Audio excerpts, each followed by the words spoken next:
Thanks again for joining us. My name is Hal Turner. I'm the Director of Customer Support here at Acrobatiq. I'm going to walk you through some of the STEM readiness features today and talk to you about Acrobatiq in general.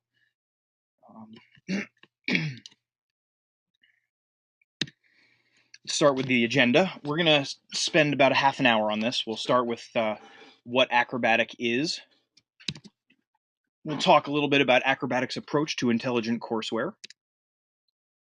We'll look a little bit at the STEM readiness course in particular. And that'll be about 15 minutes.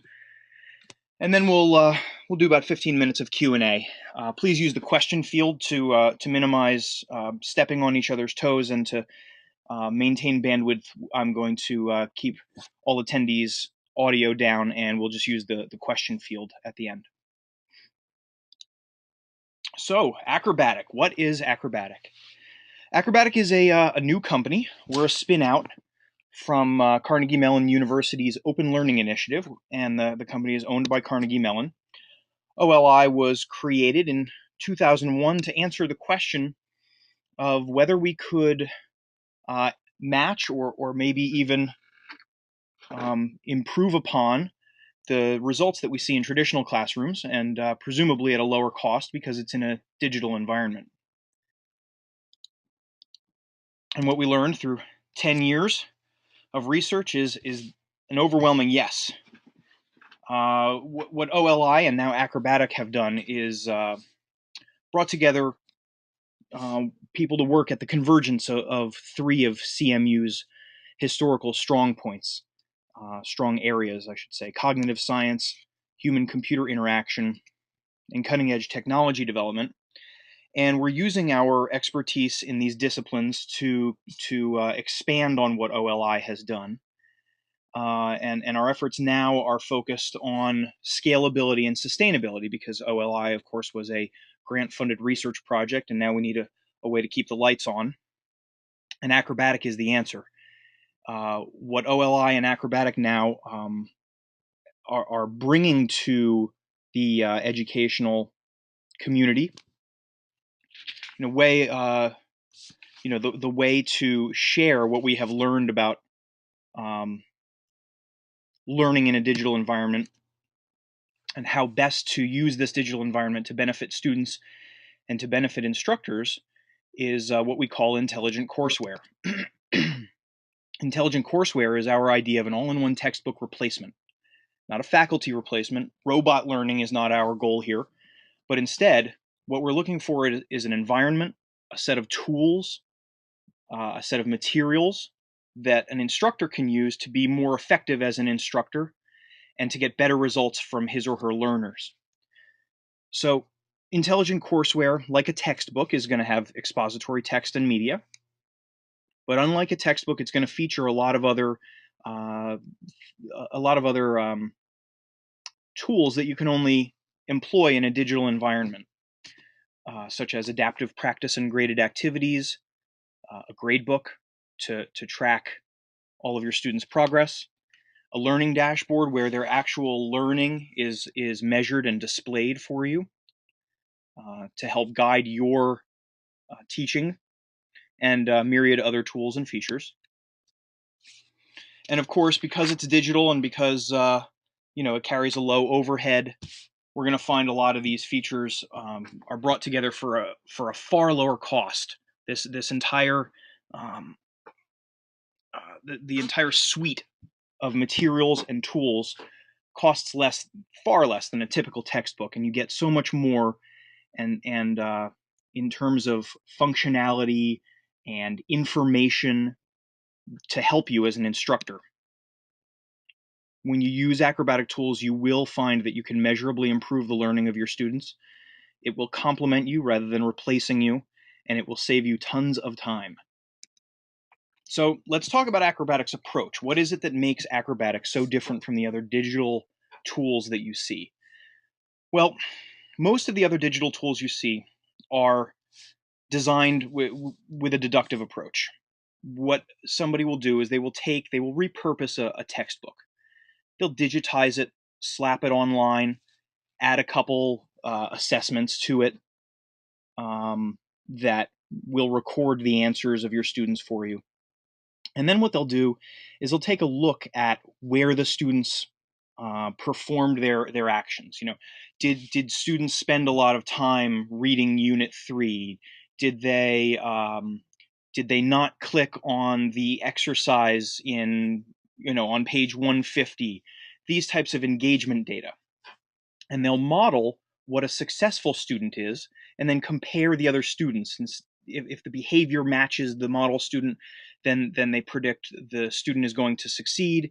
And if the behavior differs dramatically and seems like the student is less engaged, then the student is predicted to be closer to failure.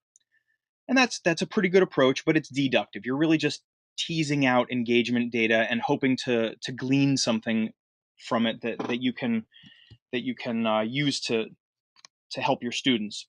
But at Acrobatiq, instead, we take an inductive approach where we start with the idea of measuring student learning, baking in the cognitive science, what we know about science, what we know about human-computer interaction, and our expertise in technology.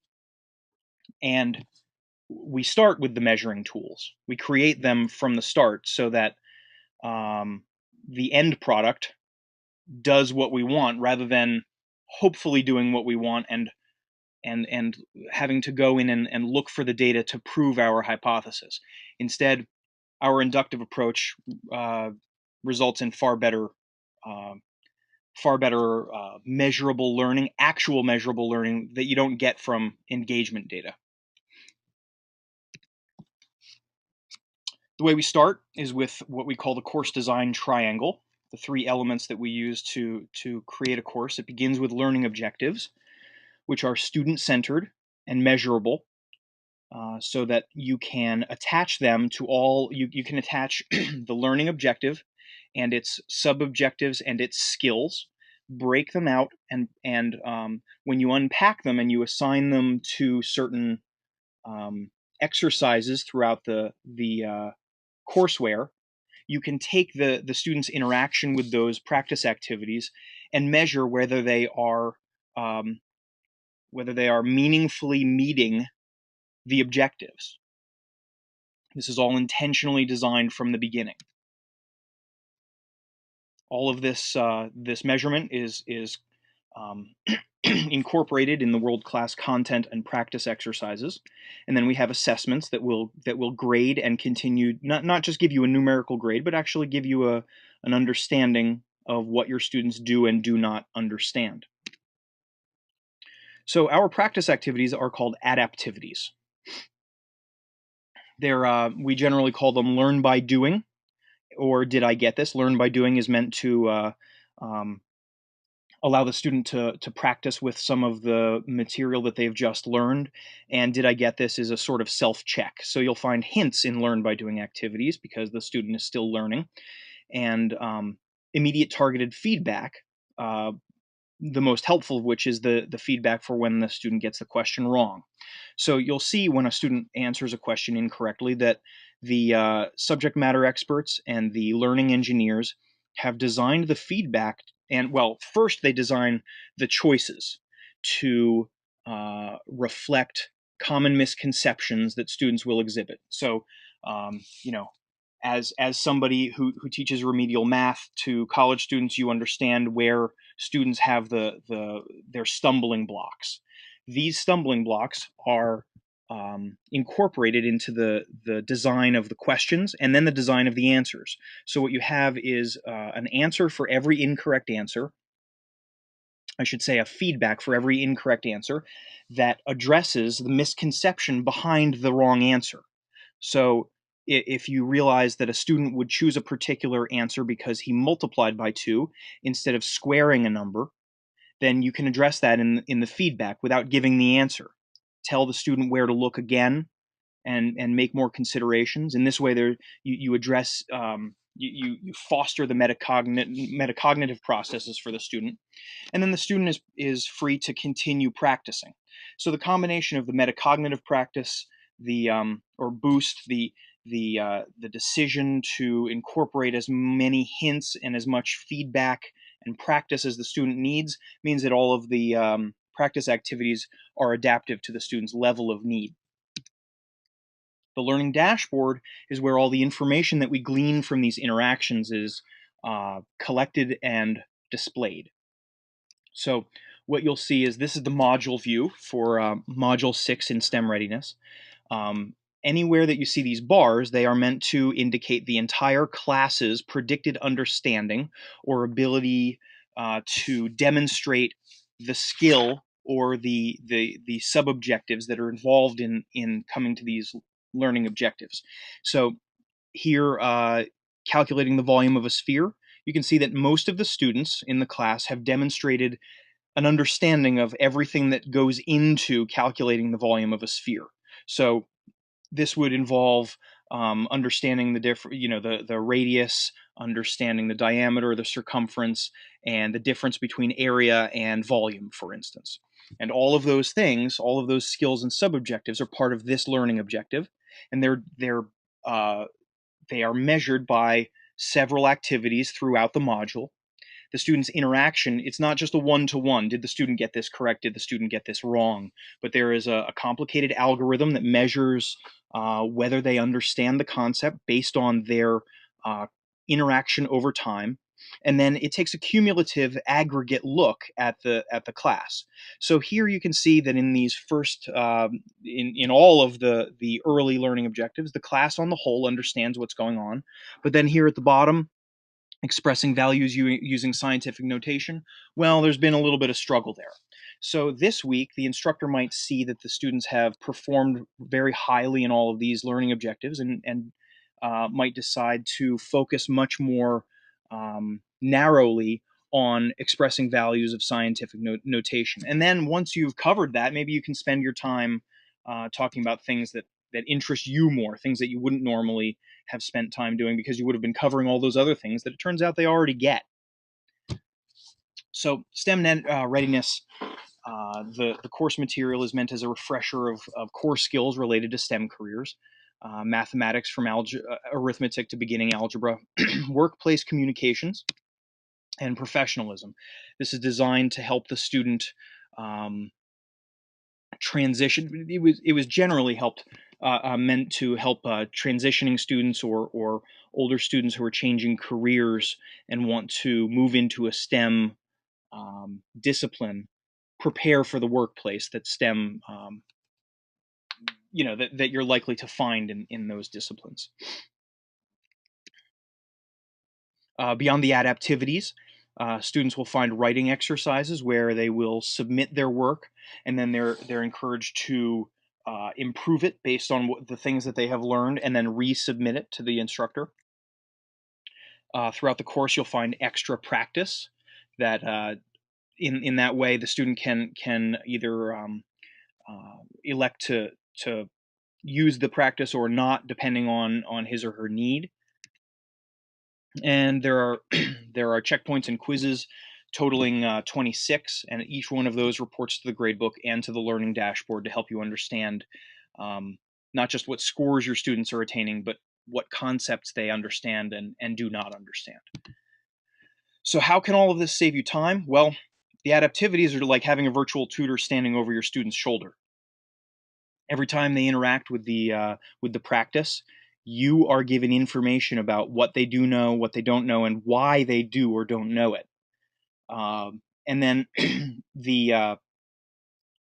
because the student's learning is going to be so much more powerfully reinforced by the immediate feedback and the voluminous practice, you're going to have to spend less time actually, elucidating concepts for them and spending one-on-one time with them.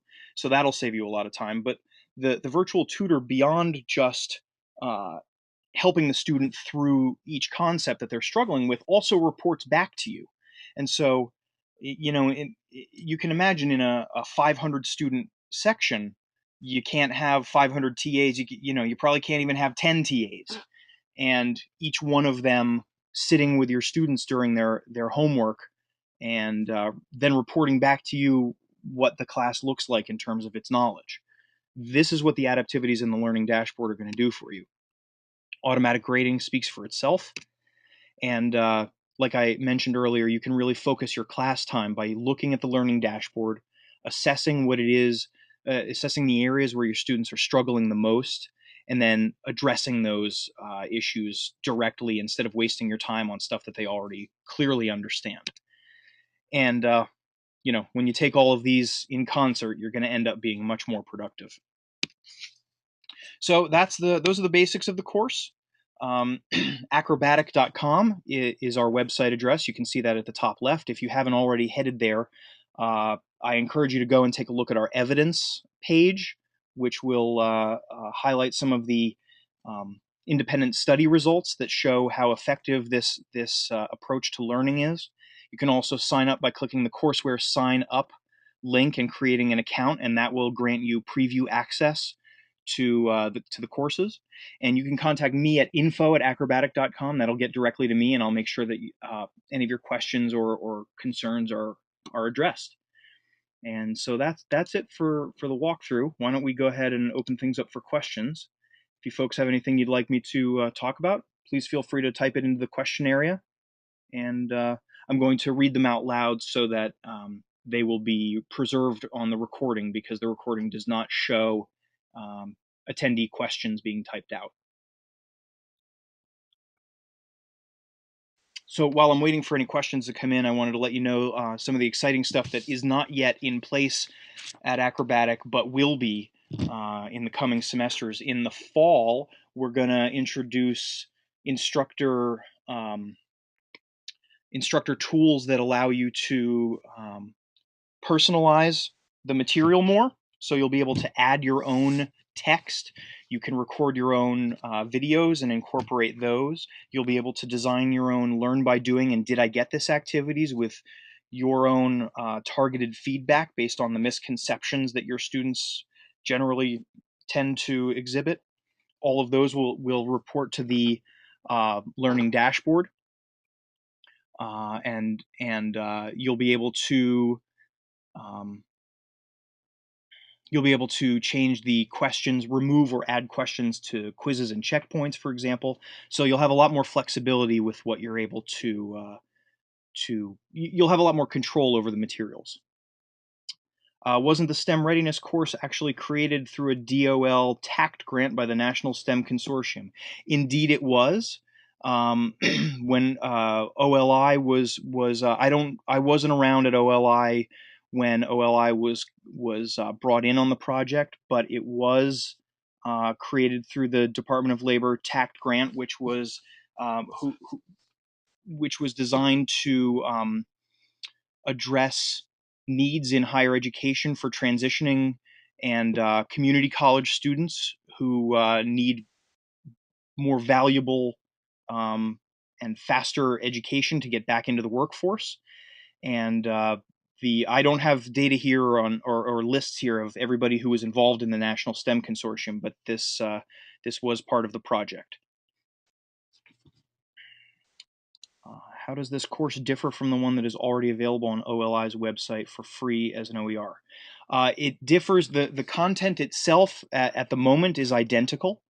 The difference lies in the fact that the one on the OLI website will no longer be updated in any way. That means any content updates that are made to the Acrobatiq version will not be reflected in the OLI release. The technology upgrades that we are making at Acrobatiq are not going to be there. For instance, we are in the process of removing all of the flash from all of the activities to make the material and the experience much more user-friendly, because it'll be mobile accessible or mobile friendly, and then much more accessible for learners with vision and hearing impairment. And the instructor tools that I mentioned earlier won't be available to anybody who's using the OLI version. So we also have a dramatically expanded support option suite of options at Acrobatiq that won't be available to OLI users. And then down the line, all of the content additions that we're going to make to the Acrobatiq version are not going to make their way into the OLI version. It's going to remain static until 2016 when all of the courses are taken down. Shouldn't the Acrobatiq course give attribution to the National STEM Consortium?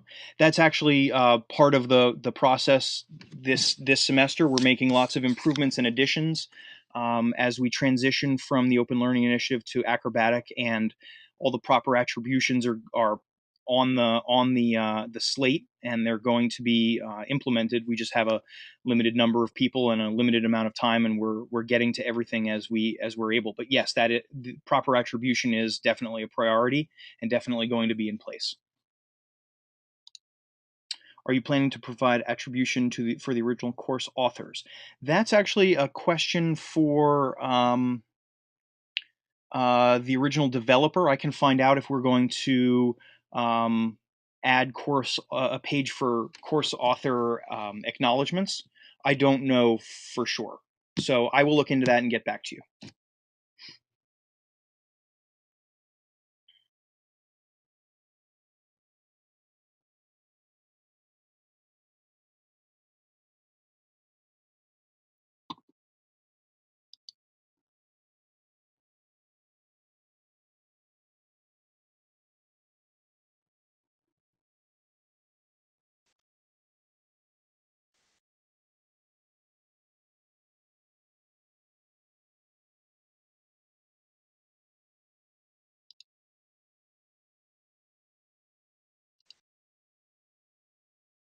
Won't the National STEM Consortium continue to evolve the OLI version of the course?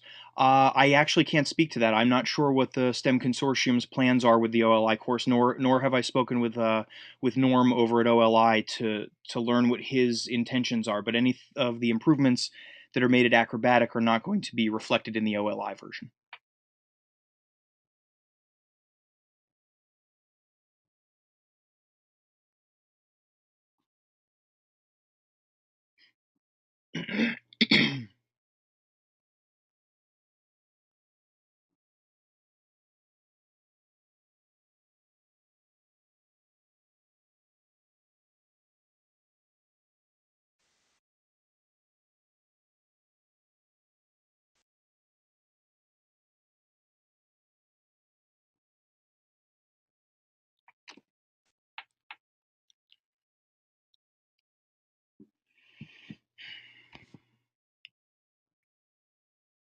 So I wanted to tell you a little bit about the expanded instructor support options that I touched on earlier. At OLI, we were limited in the amount of support that we could offer by our staff and our funding. And what we had there was email support, which is going to continue at OLI if anybody chooses to continue with the OLI version. At Acrobatiq, we're going to have a dedicated phone number for instructors, live chat. There's going to be a knowledge base to help you find your answers online without needing to wait for help. If you need any sort of one-on-one help with anything, we're going to offer a sort of concierge service. So if, for instance, anybody wanted help setting up a course to their specifications, I could facilitate that, or help with walking through some of the features so that you could understand how they're used and why they were designed the way they're designed, that kind of thing. Any kind of help that instructors need, we're going to make sure that you get the help.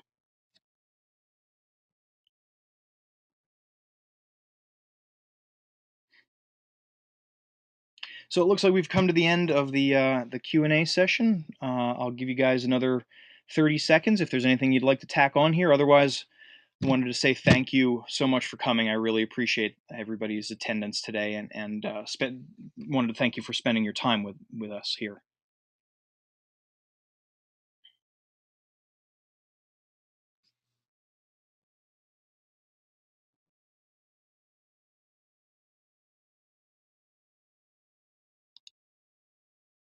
Fantastic. Thank you all again for coming. And if there are any other questions, please feel free to email me at info@acrobatiq.com. Again, my name is Hal Turner. and you will receive a follow-up email with a link to the recording of this webcast, as well as some other resources that you might find interesting. Okay, thanks a lot, everybody. Take care. Thanks for coming.